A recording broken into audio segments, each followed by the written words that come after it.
Hello बच्चों, शुभाशीष। कैसे हैं आप सभी लोग? आपको हमारी वीडियो कैसी लगी? क्या मेरे द्वारा बताई चीज़ें आपको समझ में आ रही हैं?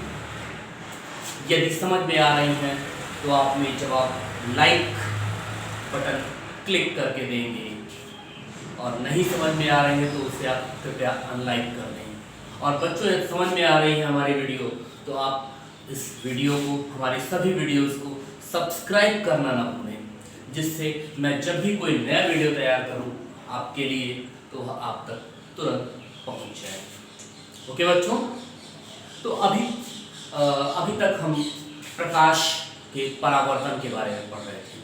अब हमारा आज का नया टॉपिक है प्रकाश का अपवर्तन।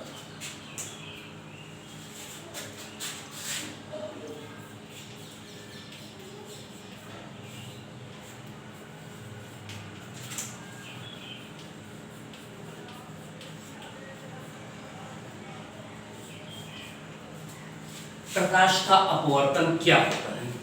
बच्चों, आपने प्रकाश के परावर्तन में पढ़ा है कि प्रकाश की किरणें किसी समतल पर पड़ने के पश्चात उसी माध्यम में वापस लौट जाती है।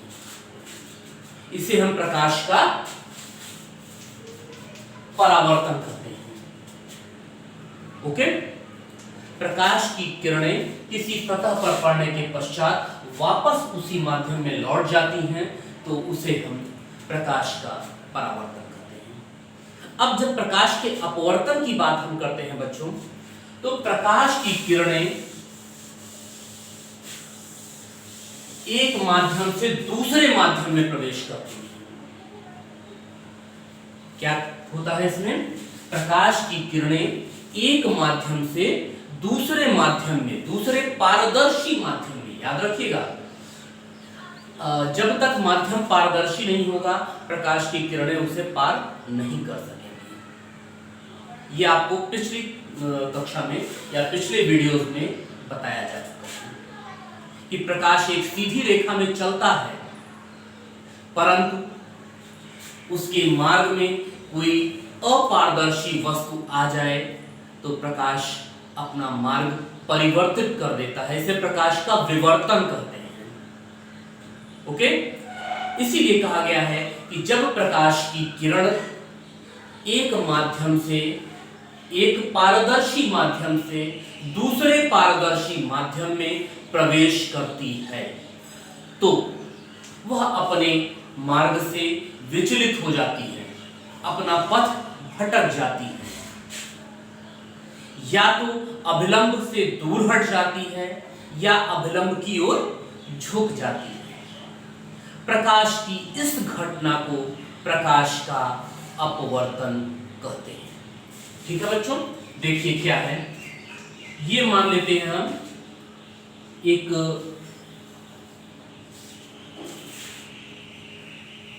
पृष्ठ है जिसे हम अंतरा पृष्ठ कहते हैं।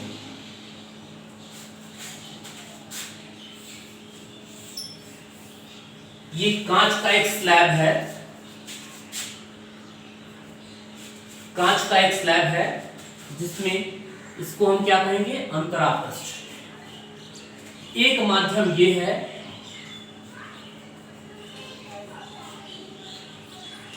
और दूसरा माध्यम ये।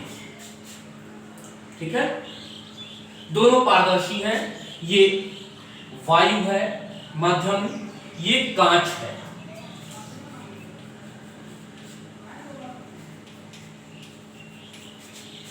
एग्जाम्पल के लिए हम ले रहे हैं, एक माध्यम वायु है, दूसरा माध्यम कांच है। ठीक है? प्रकाश की किरणें, आपतित किरणें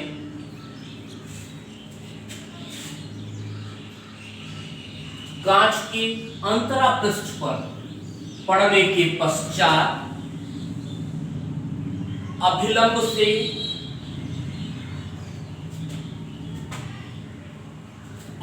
से होते हुए अपने पथ से विचलित हो जाती हैं, अपना पथ परिवर्तित कर देती हैं। इसको समझने के लिए बच्चों अभी हम कांच और वायु को छोड़ देते हैं।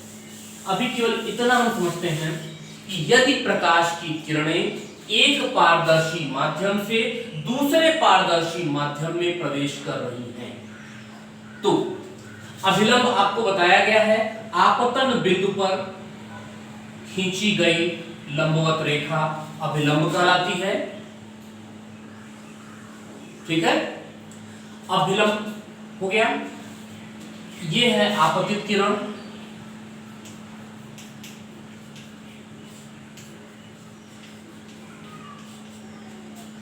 वहां हम परावर्तित किरण पढ़ रहे थे।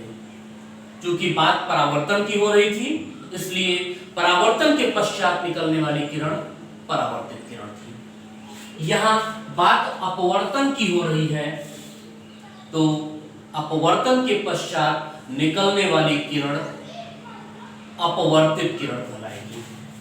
क्या हो रहा है, अपने मार्ग से विचलित हो जा रही है, अपना मार्ग बदल दे रही है, इसको हम कहेंगे अपवर्तित किरण।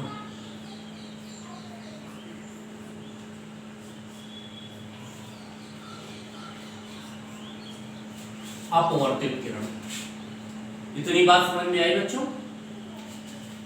जब प्रकाश की किरण एक माध्यम से दूसरे माध्यम में प्रवेश करती है तो वह अपने मार्ग से विचलित हो जाती है, अपना मार्ग, अपना पथ बदल देती है। प्रकाश की इस घटना को प्रकाश का अपवर्तन कहते हैं। क्लियर है बच्चों? या एक सीधी बातों में, सीधे शब्दों में हम कह सकते हैं, जब प्रकाश की किरण एक माध्यम से दूसरे माध्यम में प्रवेश करती है तो अपना मार्ग परिवर्तित कर देती है। प्रकाश की इस घटना को हम प्रकाश का अपवर्तन कहते हैं। क्लियर है?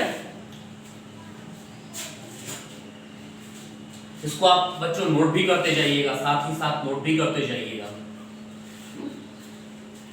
अब जैसे परावर्तन के नियम थे, किस नियम के तहत ये किरणें अपना मार्ग परिवर्तित कर रही हैं, उसी तरह से अपवर्तन का भी नियम है। तो अगला टॉपिक है हमारा अपवर्तन के नियम। अपवर्तन के भी दो ही नियम हैं। कौन कौन से नियम हैं?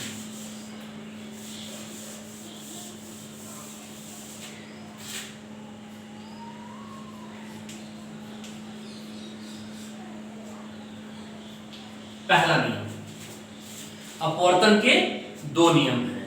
प्रकाश के अपवर्तन के दो नियम, जिसमें से पहला नियम क्या कहता है, आपतित किरण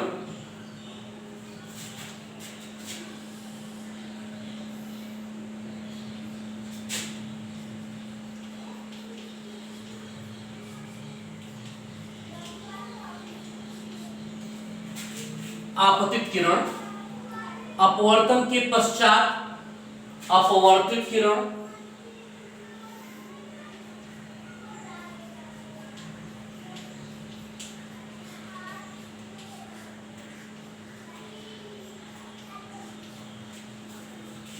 आपतन बिंदु पर अभिलंब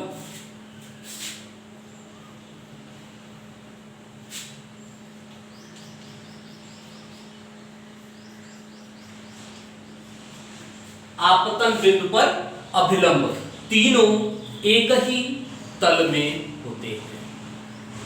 क्या कह रहा है, आपतित किरण, अपवर्तित किरण तथा आपतन बिंदु पर अभिलंब सभी एक ही तल में होते हैं। ये तल है, ये एक ही तल में होंगे। क्लियर? आपतित किरण, अपवर्तित किरण तथा आपतन बिंदु पर अभिलंब तीनों एक ही तल में होते हैं। ठीक है? अब दूसरा नियम क्या कहता है बच्चों, किन्हीं दो माध्यमों के लिए, माध्यम 1, माध्यम 2, किन्हीं दो माध्यमों के लिए आपतन कोण की ज्यात। आपतन कोण किसको कहते हैं? आपतित किरण द्वारा बनने वाला कोण आपतन कोण कहलाता है। पिछले वीडियो में आपको बताया जा चुका है आपतन कोण और परावर्तन कोण। बिल्कुल उसी तरह यहां आपतन कोण और अपवर्तन कोण बनेगा। ठीक है, तो दूसरा नियम क्या कहता है? किन्हीं दो माध्यमों के लिए, माध्यम 1 माध्यम 2, किन्हीं दो माध्यमों के लिए आपतन कोण की ज्या मतलब साइन, अपवर्तन कोण की ज्या के, आपतन कोण की ज्या और अपवर्तन कोण की ज्या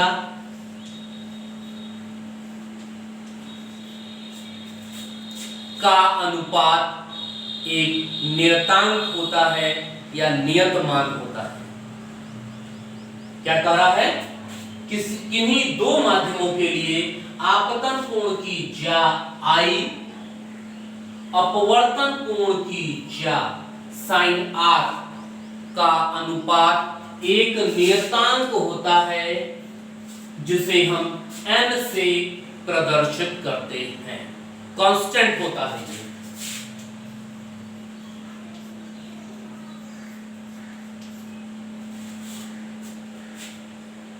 दूसरा नियम समझ में आया बच्चों? किन्हीं दो माध्यमों के लिए आपतन कोण की ज्या sin I और अपवर्तन कोण की ज्या sin R का अनुपात एक नियतांक होता है जिसे हम n से प्रदर्शित करते हैं। और इस नियम को हम स्नेल का नियम,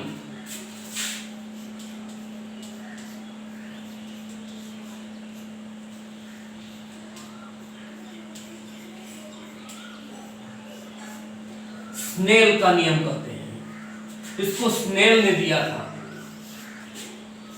इसलिए हम इस नियम को स्नेल का नियम भी कहते हैं। बच्चों, क्वेश्चन आपको पूछा जाएगा स्नेल का नियम किसे कहते हैं, तो तुरंत आपके दिमाग में आना चाहिए अपवर्तन का दूसरा नियम, किन्हीं दो माध्यमों के लिए आपतन कोण की ज्या और परावर्तन कोण की ज्या का अनुपात सदैव एक नियतांक रहता है जिसे हम n से प्रदर्शित करते हैं। इसी नियम को हम स्नेल का नियम भी कहते हैं। स्नेल के नियम में एक बात आप विशेष रूप से ध्यान रखिएगा, I, आपतन कोण। आपतन कोण का मान सदैव 0 डिग्री से लेकर के 90 डिग्री के बीच में ही होगा। ये विशेष याद रखने की चीज है कि आपतन कोण का मान 0 डिग्री से लेकर 90 डिग्री के बीच में ही होगा। इतनी चीज क्लियर है?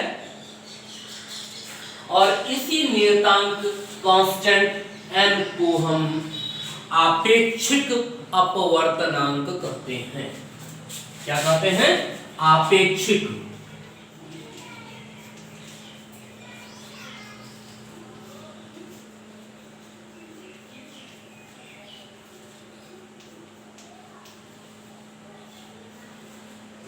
आपेक्षिक अपवर्तनांक कहते हैं। इतनी चीज क्लियर है बच्चों?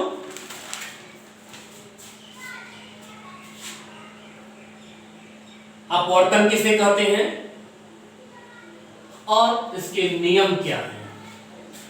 सबसे पहले अपवर्तन, जब प्रकाश की किरण एक माध्यम से दूसरे माध्यम में, दूसरे पारदर्शी माध्यम दोनों होंगे, एक पारदर्शी माध्यम से दूसरे पारदर्शी माध्यम में प्रवेश करती है तो अपने मार्ग से विचलित हो जाती है।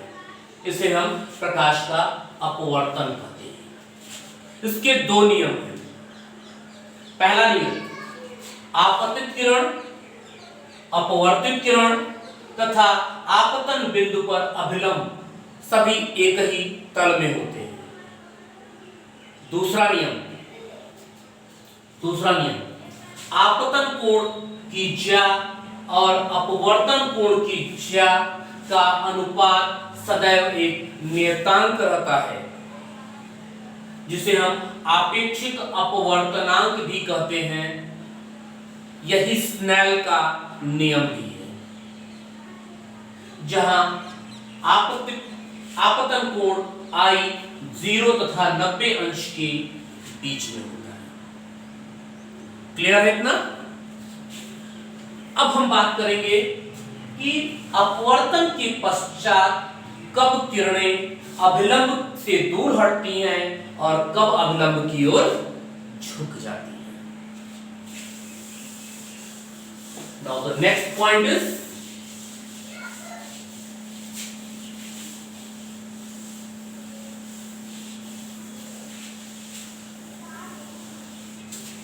याद रखिए, माध्यम दो तरह के होते हैं। एक होता है सघन और दूसरा होता है विरल।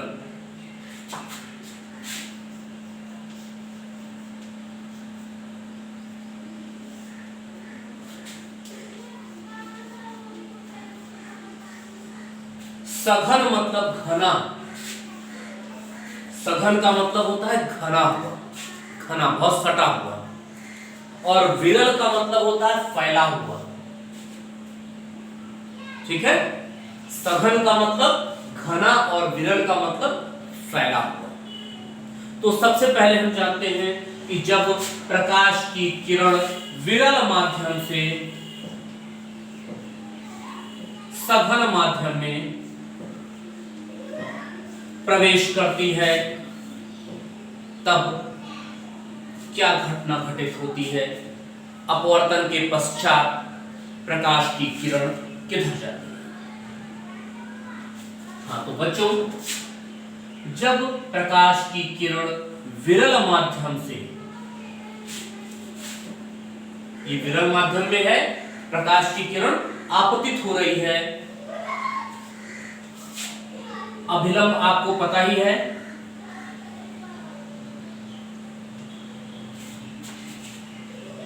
विरल माध्यम से सघन माध्यम में प्रवेश करती है, तो प्रकाश की किरण अभिलंब की ओर झुक जाती है। ठीक है, ये है आपतित किरण,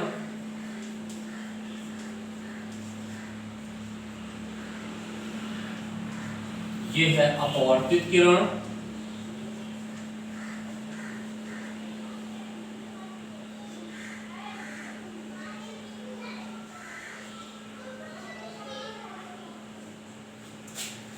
ये है अभिलंब।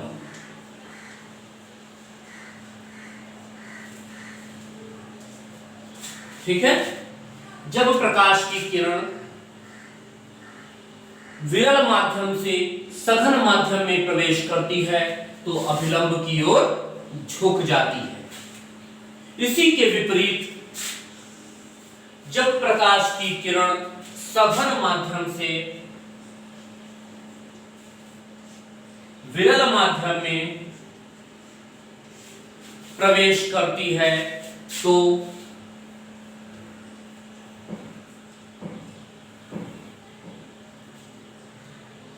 अभिलंब से दूर हट जाती है। इतनी चीजें क्लियर है बच्चों? जब विरल से सघन में आएंगे तो अपवर्तन के पश्चात किरण अभिलंब की ओर झुक जाएगी, तथा इसी के विपरीत जब सघन से विरल में आएंगे तो अपवर्तन के पश्चात किरण अभिलंब से दूर हट जाती है। लेकिन दोनों ही परिस्थितियों में जब प्रकाश की किरण एक माध्यम से दूसरे माध्यम में प्रवेश करती है, तो इसकी आवृत्ति समान रहती है, आवृत्ति में कोई बदलाव नहीं होता है, परंतु तरंग दैर्घ्य, जो किरण की तरंग दैर्घ्य होगी, वह क्या हो जाती है? परिवर्तित हो जाती है। नोट कीजिएगा इसको। कि जब प्रकाश की किरण एक माध्यम से दूसरे माध्यम में प्रवेश करती है तो इसकी आवृत्ति समान रहती है, आवृत्ति में कोई बदलाव नहीं होता है, परंतु तरंग दैर्घ्य परिवर्तित हो जाती है। क्लियर है इतना?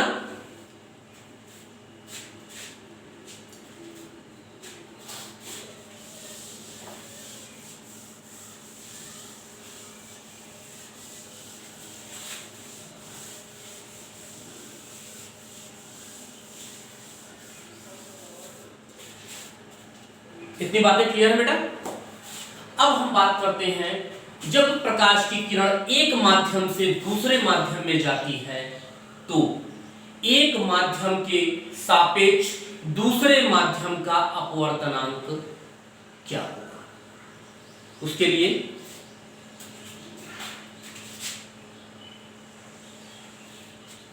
ये माध्यम एक है,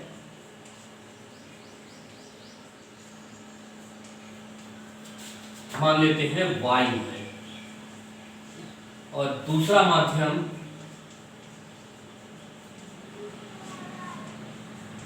कांच। एक माध्यम वायु है और दूसरा माध्यम कांच है।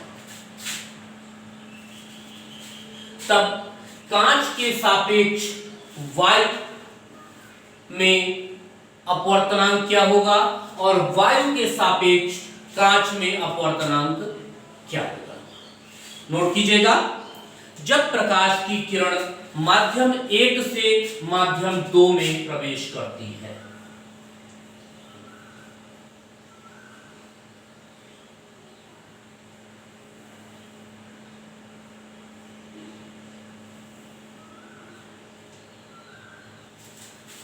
जब प्रकाश की किरण माध्यम 1 से माध्यम 2 में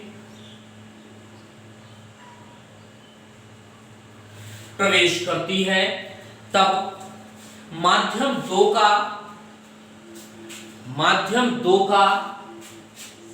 माध्यम 1 के सापेक्ष अपवर्तनांक, याद रखिएगा, माध्यम 2 का माध्यम 1 के सापेक्ष अपवर्तनांक n/1, माध्यम 2 का माध्यम 1 के सापेक्ष अपवर्तनांक n/1 को माध्यम 1 में प्रकाश की चाल v1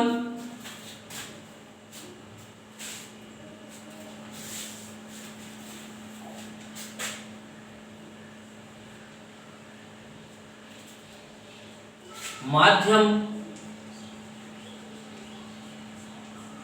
1 में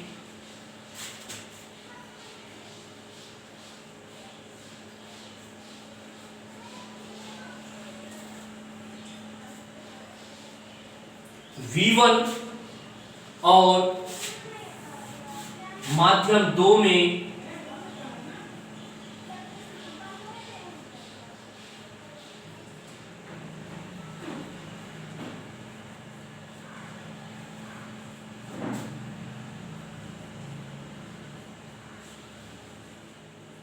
v2 के अनुपात द्वारा व्यक्त करते हैं।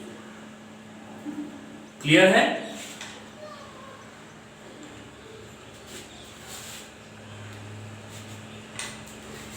माध्यम 2 का माध्यम 1 के सापेक्ष अपवर्तनांक n/1, माध्यम 1 में प्रकाश की चाल v1 और माध्यम 2 में प्रकाश की चाल v2 के अनुपात द्वारा व्यक्त करते हैं, या हम लिख सकते हैं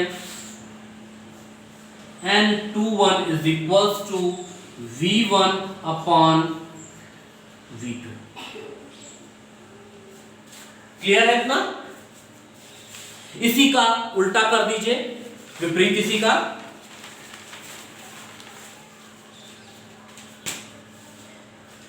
माध्यम 1 का माध्यम 2 के सापेक्ष अपवर्तनांक n/2 इसी का विपरीत हो जाएगा, माध्यम 1 का माध्यम 2 के सापेक्ष अपवर्तनांक क्या हो जाएगा, माध्यम 2 में प्रकाश की चाल v2 अपन माध्यम 1 में प्रकाश की चाल v1।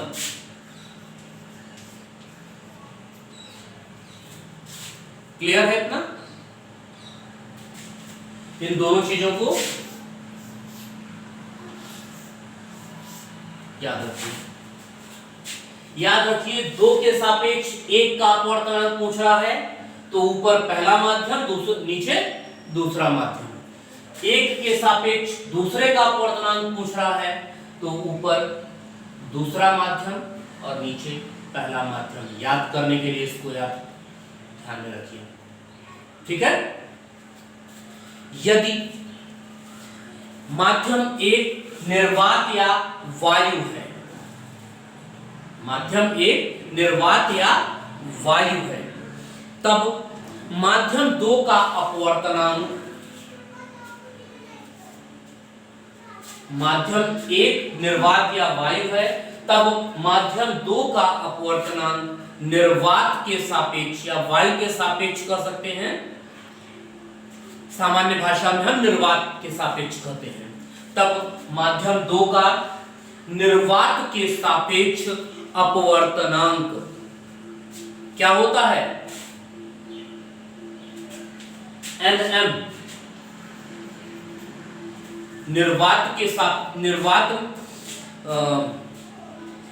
माध्यम 2 का निर्वात के सापेक्ष अपवर्तनांक NM क्या हो जाएगा, वायु में प्रकाश की चाल c अपॉन माध्यम में प्रकाश की चाल v। c क्या है, वायु में प्रकाश की चाल, और m क्या है, माध्यम में प्रकाश की चाल। क्या कह रहा है, यदि माध्यम 1 वायु या निर्वात है,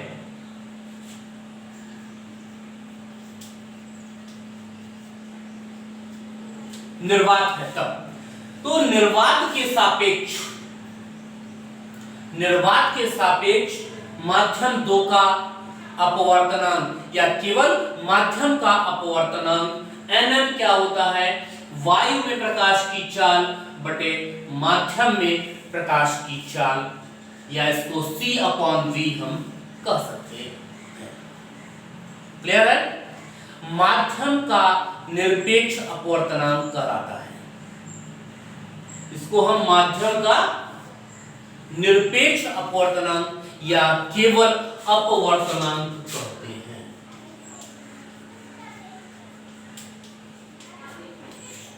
या इसको हम केवल अपवर्तनांक भी कहते हैं। इतनी बातें क्लियर हुई बेटा? आज हमने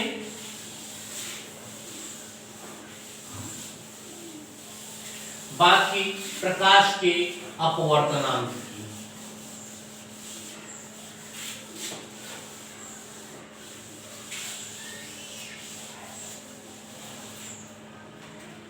प्रकाश के अपवर्तनांक की बात की।